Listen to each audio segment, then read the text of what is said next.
Growing up, I didn't come from much. My parents were hardworking. My dad, a mechanical engineer who built everything from scratch, and my mom, a caterer whose food carried the taste of sacrifice. We didn't have luxury, but we had peace. When I met Claire, my wife, I was instantly drawn to her confidence. She came from a very wealthy home. Her father was a big-time businessman with multiple real estate projects, and her mother came from old money. From the very beginning, I knew I wasn't their ideal choice. At our engagement, her mother whispered loud enough for people to hear, "He's a sweet boy, but too ordinary." My mom smiled and said nothing. I remember her holding my hand under the table and whispering, "Let your actions speak louder than their mockery." After the wedding, things seemed okay for a while. Claire's parents helped us buy a house, or so I thought. Later, I found out it was just a loan to keep me feeling indebted. Every time we had a family gathering, they reminded me of it, how they helped me, how my poor parents couldn't afford to support their own son. Still, I stayed quiet. My father always said, "Pride destroys more families than poverty ever will." Then one day something happened that changed everything. My dad called me to his small workshop. He looked different, lighter, freer. He showed me an email. A company in Dubai wanted to buy one of his patented designs for $4 million. Years of sleepless nights had finally paid off. We all celebrated. Even Claire's parents came over, showering us with praises and expensive gifts. Suddenly, they began treating my parents like equals, even inviting them to their mansion for dinner. That night, I remember my father-in-law saying, "We should help you manage this new fortune so it doesn't get wasted. I know how the system works."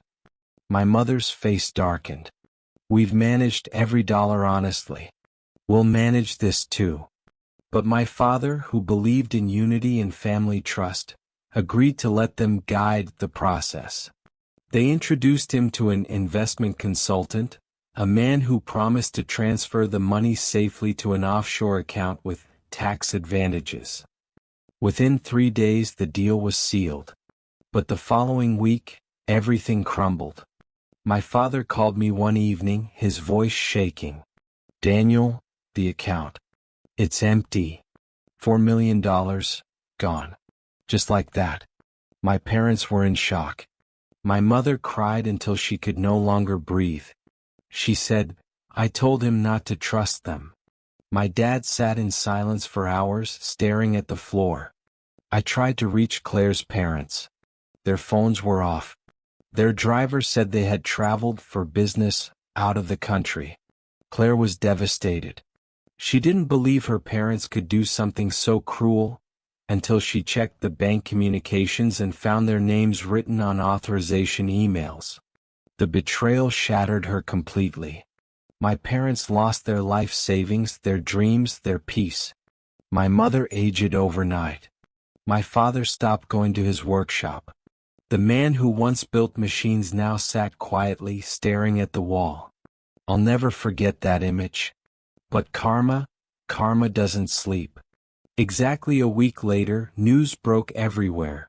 My father-in-law's main company was under investigation. Apparently, one of his partners had leaked evidence of financial fraud, illegal deals, and false documents. His assets were frozen.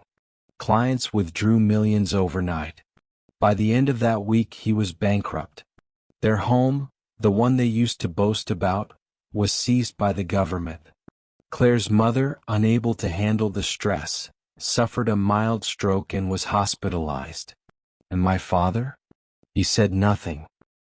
He simply looked up at the sky and whispered, "The same hand that gives can also take." Months passed. The once proud family that humiliated us had lost everything. Claire's father came to our door one morning, dressed in plain clothes, eyes swollen. He knelt before my parents. He said, "Please, we're starving. Help us. I don't know where to go." My mother, who had every reason to hate him, brought out a warm bowl of food and said softly, "Eat." That moment broke me completely. because the people who had mocked her for being too simple were now eating from her hand, the very hands they once looked down upon. A week later I found out something else. My dad had secretly set aside a small fund, his last savings, to help them start over. When I asked him why, he said, "Son, if we repay evil with evil, then we become them. Let life do the judging." That day I understood that true wealth isn't in money. It's in the strength to forgive even when you're bleeding inside. Years later, when I look back, I see how everything came full circle. My parents regained their peace. My father-in-law, once proud, now works humbly at a local firm. My mother-in-law never fully recovered, but she often tells my mother, "You are the stronger woman. I wish I had your heart." And my mother? She smiles again. Her catering business flourished not because of pity but because of her sincerity. People trust her, something money can never buy. Now when I visit my parents, I see quiet joy on their faces. My father once told me, "The loudest revenge is silence. Let karma speak the language of justice." And truly it did. Thought balloon moral lessons. Greed blinds even the intelligent, and when it does, destruction follows swiftly. True wealth is not in possessions but in peace. Karma may delay but it never forgets. Forgiveness is not weakness, it's strength wrapped in grace. Never betray those who once fed you. Life will always return the favor painfully. If you enjoyed this story, please don't forget to leave a like, share and subscribe to the channel. Thanks for watching.